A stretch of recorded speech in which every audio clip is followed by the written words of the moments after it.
Hi, everyone. I'm Jennifer Zarate with CRN TV, joined by Kaseya CEO Fred Voccola to discuss the Revel ransomware attack on the company's VSA remote monitoring and management tool, which compromised nearly 60 managed service providers, as well as up to 1,500 of their end user customers.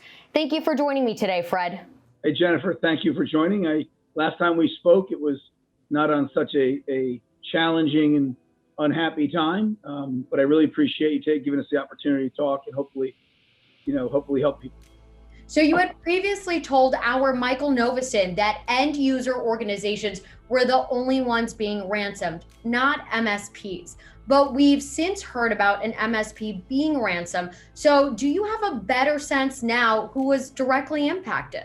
Yeah, we do. Well, when I say impacted, we've always had a sense of whom the MSPs were that were first off, Jennifer, every MSP using VSA was impacted because they're all down, right? So, I have to be more sensitive when I say that because I sound like a jerk when I say only the ones that were ransomed were impacted because a lot of people's business has been done. That being said, the ones that have been penetrated, right, or breached, the 54, I believe, is the exact number as of now, with one that we're not quite sure about. So, of the 54, when I had that conversation, the information to us from multiple sources was the ransom was only going to, not even to the individual businesses, but to just generic posts. We have since heard rumors that the ransoms have been going to now individual MSPs. Here's my recommendation. I am not a ransom expert. We're not a consulting company that deals with that. FireEye is awesome at it. There's others that are worldwide experts. We will foot the bill to help you engage these experts to come to the right solutions. We're not saying you should pay a ransom. U.S. government policy is don't pay ransoms. We're not saying you shouldn't pay a ransom. We're not saying that we are not taking a position there. We will help by providing the experts in the area on our dime to help you have these conversations and come to the right solutions. So the 60 MSPs that were compromised, or you mentioned, right, the 54 that have been impacted directly, why were only the 54 of them impacted by this incident? A couple of reasons. One of them is the vector of the attack that they chose, the architecture. Yeah, it's probably not the proper, if there's engineers on the phone, the word architecture is not the right architecture, but I'm using it from a business continuity planning perspective. The architecture of our infrastructure and how, and how we approach security, we have a very modular approach. We do our best. So if something bad happens, we try to contain it. It's kind of like a container, multiple containers, so it doesn't spread. That's why, even to the point where we have different data centers, we have different SaaS operation teams, security teams, code streams. That's why only one of our 27 modules was impacted.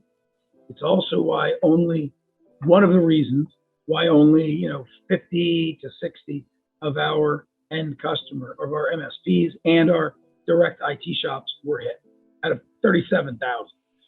Another thing is we shut down the first second we saw something funky going on. And that definitely helped as well. How much each of these help, you can never know because unless you have the criminal sitting in front of you showing you what he or she did, which would be very, very, I would like to be in that meeting for a number of reasons. But those are the main reasons why.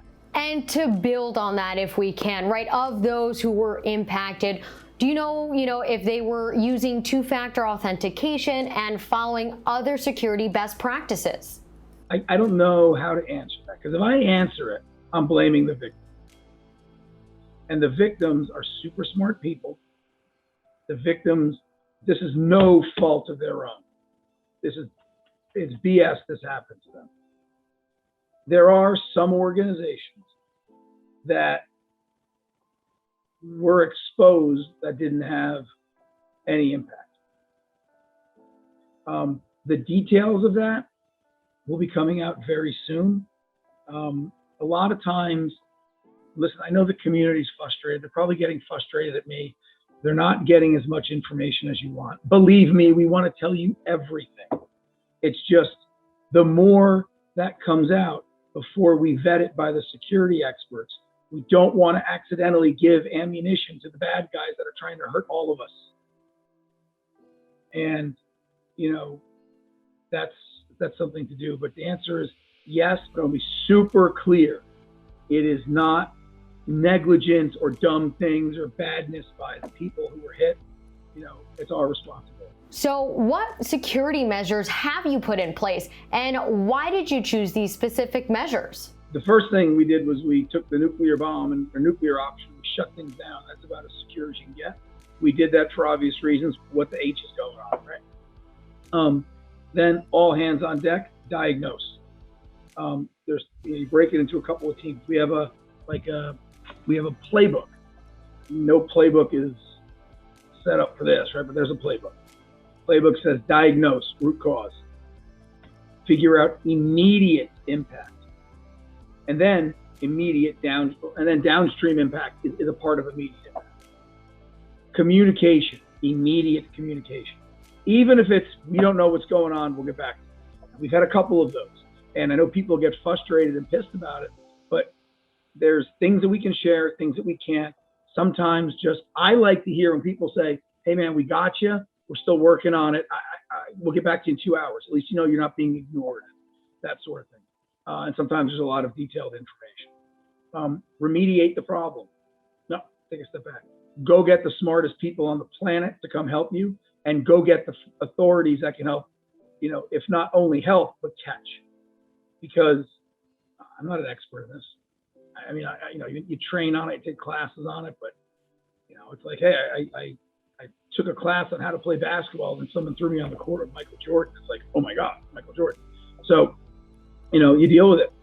Next piece is, like I said, remediate, and then get the experts to, I'm going to use the word test, verify, try to poke holes, figure out what won't work.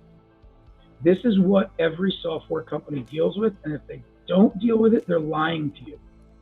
I've been in software for 20 plus years. Nothing is completely safe. Microsoft, I love Microsoft. Bill Gates is my idol.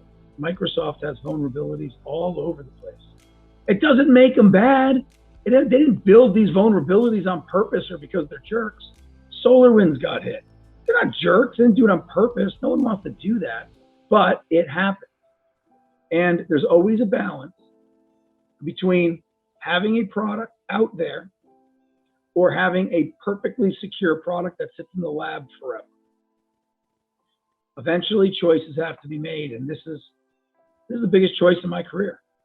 And we're taking it really seriously, and we will err on the side of caution as we do it. And, you know, over the coming hours, days, weeks, months, and quarters, we will have the most secure endpoint management / RMM product in the world, because we have more brain power looking at this than I care to imagine.